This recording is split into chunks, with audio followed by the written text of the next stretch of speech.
রাধে রাধে বন্ধুরা, বেশ অনেক দিন পর চলে আসলাম একটা নতুন ভিডিও নিয়ে। আর আজকের ভিডিওতে তোমাদের সকলকে জানাই অনেক স্বাগত। আশা করছি তোমরা সবাই অনেক ভালো আছো আর আমরাও অনেক ভালো আছি। আর সেই কারণেই তো তোমাদের জন্য নিয়ে চলে এলাম আরও একটি নতুন ভিডিও, যেখানে তোমাদের সাথে শেয়ার করব যে আমি আমার 3জন মিষ্টি গোপাসনার সেবা কিভাবে একসাথে দিয়ে থাকি। আর তোমরা যারা ভাবছো বাড়িতে একের বেশি গোপাল নিয়ে আসবে, তারাও এই ভিডিও থেকে ধারণা পেয়ে যাবে যে কিভাবে 3জনের সেবা অথবা 3-এর বেশি সেবা কিভাবে করতে পারবে। তাহলে চলো বন্ধুরা, বেশি কথা না বাড়িয়ে ভিডিওটি শুরু করা যাক। আর আজকে ভিডিওটি শুরু হলো গোলার স্নান করা দিয়ে। গোলা না, আমার প্রত্যেক গোপালকেই সেবা করব একে একে, অর্থাৎ স্নান সেবা করব। তার জন্য 3জনকে একে একে সুন্দর করে জামা কাপড় ছাড়িয়ে নিলাম। আগের দিনের জামা প্যান্টগুলো আমি এদেরকে পরপর এক এক করে জামা প্যান্টটা ছাড়িয়ে নিয়েছি। আর তারপর একসাথেই একটা বড় গামলার মধ্যে স্নান করিয়ে নেবো, যাতে আমাকে বারবার এক এক করে ওদেরকে স্নান করাতে না হয়। তার জন্য স্নানের জলটা সবার প্রথম তৈরি করে নিচ্ছি। আর স্নানের জলে আমি প্রায় দিয়ে থাকি গোলাপ জল আর অগরু। এইটা আমি গরমকালে প্রায় দিয়ে থাকি, কারণ অগরুর জন্য জলটা একটু ঠান্ডা হয়ে যায়। আমি আমার এই স্নানের গামলাটা 3জন গোপাসনার জন্য মেপে কিনেছিলাম। তোমাদের বাড়িতে যতগুলো গোপাসনা তোমরা আনতে চাইবে, সেই মাপ করে একটা বড় জায়গা নিয়ে নেমে স্নান করার জন্য, যেখানে সকল গোপাসনা একসাথে স্নান হয়ে যাবে। তাহলে তোমাদেরকে বারে বারে এক এক করে স্নান করানোর কোনো ঝামেলাই থাকবে না। আর একের বেশি গোপাসনা সেবা করার জন্য সবার প্রথম তোমাদের মনস্থির করতে হবে, যেইটা হচ্ছে আমি আমার প্রথম গোপাসনাকে আগে যতটা ভালোবাসতাম, দ্বিতীয় গোপাসনা আসার পরেও প্রথমজনকে সেই আগের মতনই ভালোবাসা দিতে হবে। আর প্রত্যেকের জন্য যাই নিয়ে আসবে সমানভাবে নিয়ে আসতে হবে। যেমন দেখো, আমার 3জন গোপাসনার জন্য 3টে হাঁস, পুরো সেম সেম দেখতে, কারোরটা বড়ও না কারোরটা ছোটও না। আর যদি তোমরা গোপাসনার জন্য শপিং করতে যাও, তখনও ঠিক তোমাদের বাড়ি যতগুলো গোপাসনা থাকবে তাদের প্রত্যেকের জন্যই সমানভাবে তোমাদেরকে জিনিস আনতে হবে, যাতে কোনো গোপাসনার মনে দুঃখ না হয়। এবার তোমরা অনেকেই ভাবছো যে আমাদের বাড়ির এই 3জন গোপাল কি একসাথে এসছে? না, মোটেও না। আমাদের বাড়ির প্রথম গোপাসনা হচ্ছে আমাদের গোপালা, অর্থাৎ যে মাঝারি গোপাল রয়েছে তিনি। আর তারপরে এসেছিল আমাদের বাড়ির সব থেকে ছোট্ট গোপাল, অর্থাৎ গোপু। আর সবার শেষে হচ্ছে আমাদের বাড়ির বাবু গোপাল, যার নাম দিয়েছি আমি গোলা ভালোবেসে। ছোট থেকেই আমার বাবু গোপাল নেওয়ার অনেক ইচ্ছা ছিল। আর যখন ইন্টারনেটের দুনিয়াতে সবাই নিজের বড় বড় গোপাল সোনাদেরকে নিয়ে ভিডিও ছাড়তো, তখন আমারও ইচ্ছা হতো যে এরকম হাত খোলা বাবু গোপাল আমার কাছেও থাকবে। অবশেষে আমাদের বাড়িতে আমার গোলা সোনা চলে আসলো। এখন গোলার পরে আমার কোনো বড় গোপালের প্রতি কোনো মোহমায়া নেই। তাই জন্য আমার এই লাড্ডু গোপাল পর্যন্তই সীমিত রইল। আর কোনো লাড্ডু গোপাল বাড়িতে আনার ইচ্ছা নেই।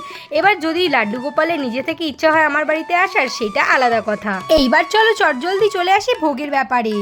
আমাদের গোপাল সোনাকে বাড়ি এনেছি। গোপাল সোনা তো আমাদের বাড়ির সদস্য, তাকে তো সময় সময় খেতে দিতেই হবে। এইবার সেটা অনেকের মনের এবং সামর্থ্যের উপর নির্ভর করে। এবার যদি কারোর মন থেকে চায় যে আমি গোপাল সোনাকে 4 বেলা খেতে দেবো, অর্থাৎ ভোগ লাগাবো, সে সেটাও করতে পারে। আবার যদি কারো সামর্থ্য না হয়, সে যদি 2 বেলা সেবা দিতে পারে, সকাল সন্ধে, তাহলে সে সেটাও দিতে পারে। আর আমি আমার গোপাল সোনার ভোগ সেবা একটা পাত্রর মধ্যেই করে থাকি। এই একটা পাত্রর মধ্যে ভোগ লাগিয়ে আমি ওদের 3জনকে বলি, তোমরা সবাই এখান থেকে ভাগ করে খেয়ে নিও। সকালের পুজো কমপ্লিট হয়ে যাওয়ার পর আমি বাজার গেছিলাম। আর বাজার থেকে গোপু সোনার জন্য কিছু জিনিসও নিয়ে এসেছিলাম, অর্থাৎ ভোগের জিনিস, যেখানে রয়েছে দুধ আর ভগবানের জন্য আলাদা চিনি আর ফুল। এই সমস্ত জিনিস আমি বাজার থেকে নিয়ে এসেছিলাম। সবার প্রথম বেলায় আমি গোপাল সোনাদেরকে ফুলের মালাগুলো পরিয়ে নিলাম। দেখতে পাচ্ছ বন্ধুরা, সকলের জন্য একই ধরনের মালা নিয়ে এসেছি।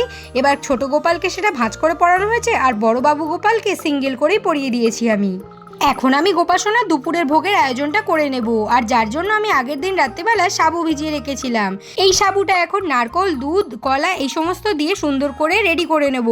আর ততক্ষণ চলো তোমাদের সাথে আরও বিশেষ কিছু কথা শেয়ার করে নিই। এই যে আমি এই ভিডিওটি শেয়ার করছি তোমাদের সাথে, এইটা হচ্ছে আমার একাদশীর দিনের ভিডিও।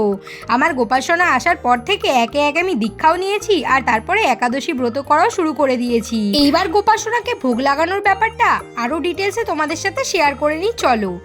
এখন কারোর মনে হতে পারে যে বাড়িতে নকুলদানা, বাতাসা, মিছরি এই সমস্ত গোপাসনাকে ভোগ দেওয়া যেতে পারে। হ্যাঁ, যেতে পারে, কেন যেতে পারবে না? 100 বার যেতে পারে। কিন্তু যদি কারোর মন থেকে চায় যে আমি গোপাসনাকে কিছু ভালো খেতে দেবো, যেমন আমি নিজের হাতে একটুখানি রান্না করে ভোগ লাগাবো, অথবা আমি ভালো ভালো চকলেট নিয়ে আসবো, সেইটা তার মনের ওপর ডিপেন্ড করছে, আর সে সেইভাবেই সেবা করবে। কিন্তু আমাদের লাড্ডু গোপালকে আমরা মন থেকে যেভাবে সেবা দেবো, গোপাসনা সেইভাবেই আমাদের সেবা গ্রহণ করবেন। এবার যদি তোমরা আমার ব্যাপারে জানতে চাও তাহলে আমি প্রথমেই বলে দিচ্ছি, আমি সবসময় একই রকম সেবা দিতে পারি না। যখন আমার মন থেকে ইচ্ছা হয় যে আমি ভগবানকে নিজের হাতে রান্না করে ভোগ লাগাবো, তখন আমি সেটা দিয়ে থাকি আর তোমাদের সাথে সেই কিছু কিছু ভিডিও শেয়ারও করে থাকি। আর যখন আমার সামর্থ্য হয় না, তখন আমি বাতাসা, মিছরি এই সমস্তও ভোগ লাগাই। আবার যখন ইচ্ছা করে তখন ফলেরও ভোগ লাগাই। সেইটা আমার মনের ওপর ডিপেন্ড করবে যে আমি কখন কিভাবে সেবা দিতে চাইবো, আর খানিকটা আমার সামর্থ্যের ওপরও ডিপেন্ড করবে। এখন যদি আমার ভালো মন্দ গোপালকে দিতে ইচ্ছা করে কিন্তু আমার সেই দেওয়ার সামর্থ্য অর্থাৎ অর্থ আমার কাছে নেই, তাহলে আমি সেটা কিভাবে দেব? সেই জন্যই সেটা পরিস্থিতির ওপরেও খানিকটা নির্ভর করে থাকে। এইবার চলো তোমাদের সাথে আরও একটি মজার ব্যাপার শেয়ার করে নিই। আমাদের যদি মন থেকে লাড্ডু গোপালের জন্য কোনো কিছু করতে ইচ্ছা করে, তাহলে গোপাল সোনা সেই ব্যবস্থা নিজে থেকেই করে দেয় আমাদের জন্য।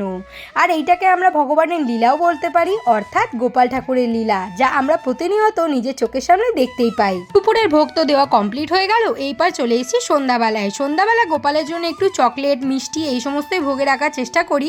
যেমন আজকে দোকানে পেয়েছিলাম এইটা ওয়াফার, ওইটাই আমি গোপাল সোনাকে ভোগে আজকে লাগিয়ে নিয়েছি স্ট্রবেরি ফ্লেভারের। আর এখন যেহেতু গরমকাল, তাই জন্য আমি প্রতিনিয়ত সন্ধ্যাবেলায় গোপাসনাকে ভোগ লাগানোর পরে একটা ভিজে কাপড় দিয়ে গোপাসনার গা হাত পাটা সুন্দর করে মুছিয়ে দিই। আর যে সকাল থেকে বস্ত্রগুলো পরে থাকে সেইগুলো আজকে খুলিয়ে দিয়েছি। আর এখন রাত্রির হয়ে গেছে, আর যেহেতু একাদশীর দিনে ভিডিওটি করা ছিল, তাই একাদশীর রাত্রিবেলা গোপাসনাকে শ্যামা জানার ভোগ লাগিয়েছিলাম। অর্থাৎ শ্যামা চালের যে ভাত হয় সেইটাই গোপাসনাকে ভোগে দিয়েছিলাম। তুলসী পাতা দিয়ে নিয়েছি। আর গোপাসনার যেহেতু খাওয়া কমপ্লিট হয়ে গেছে, আমি মুখগুলো মুছিয়ে দিয়েছি সুন্দর করে। এখন আমরা একদম ভিডিওর শেষ প্রান্তে পৌঁছে গেছি, যেইখানে এসে আমি তোমাদের সাথে একটাই মূল কথা শেয়ার করতে চাই যে তোমরা যদি বাড়িতে একের বেশি গোপাসনা আনতে চাও, সেবা করতে চাও, মন থেকে ইচ্ছা হয়, তাহলে তোমরা সেটা অবশ্যই শুরু করে দিতে পারো। কারণ কোনো জিনিসেই আমরা শুরু থেকে অভ্যস্ত থাকি না। যেমন সদ্য বাচ্চা জন্মিয়ে কিন্তু হাঁটতে শেখে না, একটু একটু করে চেষ্টা করে করে সে অবশেষে সফলতা পেয়ে যায়। ব্যাস, আজকের ভিডিওটি এতটুকুই ছিল। আজকে এখানেই শেষ করলাম। দেখা হবে নতুন করে ভিডিওর সাথে। হরে কৃষ্ণ, রাধে রাধে।